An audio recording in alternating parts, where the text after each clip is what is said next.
जाहिद साहब, आपको क्या लगता है कि पाकिस्तान जो है वो इस वक्त जाहिर है कि पहले भी डिफेंसिव मोड पे था, अब क्या वो भी प्रीएम्प्टिव की तरफ जा सकता है या वो भी फिर ऑफेंसिव हो सकता है? मेरा ख्याल नहीं है, पाकिस्तान को ज़रूरत नहीं है कि ऑफेंसिव होने की। और जैसे अभी आपने बात की थी कि हम पे वॉर थोपी गई थी, हमने ये जंग शुरू नहीं की थी। और इसीलिए जब ये बात आई थी कि सीज फायर की, तो इस पर हमने कबूल भी कर लिया था। तो पाकिस्तान का तो ये नहीं कह चालाना कोई रवैया नहीं है और ना ही होना भी चाहिए। क्योंकि जो जिस किस्म हिंदुस्तान जो है, जिसने उसने जो अटैक किया था पहलगाम के बाद, देखें एक इंडिया की अपनी एक सोच थी, बन के आई थी। और मेरा ख्याल ये कि इस कॉन्फ्लिक्ट के बाद उसको बहुत बड़ा सबक पहले भी मिल चुका था, लेकिन इस दफ़ा मिला ज़रूर होगा। लेकिन पूरी थ्रू आउट ये रही है हिंदुस्तान, जब से मोदी आए हैं ख़ास तौर पे पिछले चंद सालों में, उनकी ये रही है कि वो ये जो कन्वेंशन वॉर है उसको वो बिलो द न्यूक्लियर थ्रेशोल्ड रख सकते हैं। और उसी की वजह से, और ये बात मैं ख्याल हिंदुस्तान में अगर आप सुने लोगों को, जो इनके एनालिस्ट हैं फौजी, तो वो सब इसी बात पे करते थे। और उसके बाद जो है उन्होंने एक लिहाज से जब बालाकोट में अटैक किया था, वो पहला वाकया था जहाँ पे एयर इंट्रूजन हुई थी एक अमन के ज़माने में।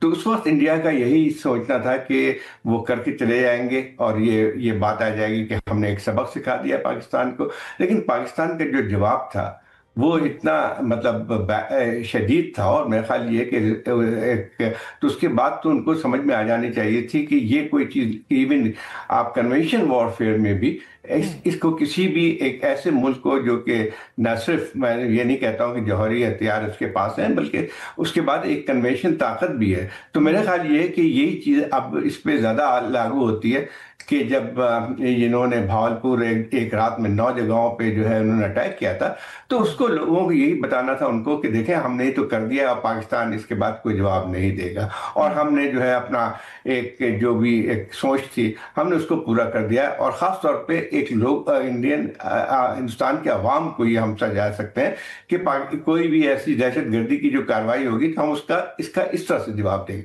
लेकिन उसके बाद जो है 3 दिन में जो कुछ हुआ है, तो वो तो एक बात साबित करती है कि जो हिंदुस्तान की ये सोच थी कि कन्वेंशन वॉरफेयर को भी जो है वो सिर्फ एक जब तरफा रखेगी, वो नहीं मुमकिन है।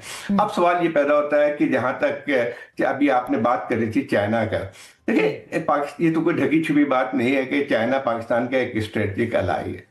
और मसला ये आता है कि कोई ये चाइनीज फौज आके तो नहीं लड़ रही थी ना, ये तो पाकिस्तान की जो ही एयरफोर्स थी, पाकिस्तानी ही के जो है एयरमैन थे, पाकिस्तानी ही के ऑफिसर्स थे।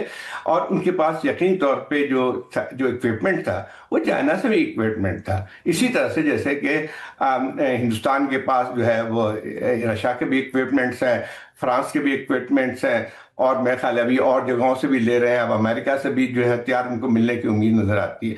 तो मसला ये आता है कि उसकी बुनियाद पे ये कैसे कह सकते हैं कि ये जंग जो है वो चाइना की मदद से जीती गई थी। मदद क्या चीज होती है? मतलब ये है कि दुनिया भर में अगर देखा जाए तो ममालिक जो है वो हथियार खरीदते हैं दूसरे ममालिक से।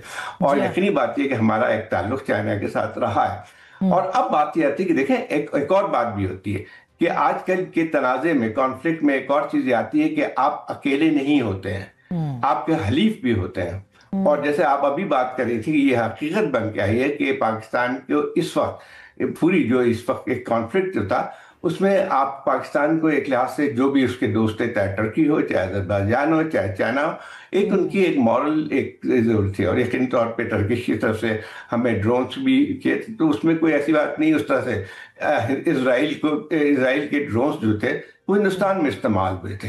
इसी तरह से इसराइल की बहुत ऐसे सारे हथियार हैं जो कि हिंदुस्तान में इस्तेमाल हुए थे। बिल्कुल। अब मतलब ये कि कुछ हजमियत उठानी पड़ती है तो उसमें कोई ना कोई जस्टिफिकेशन तो होती है।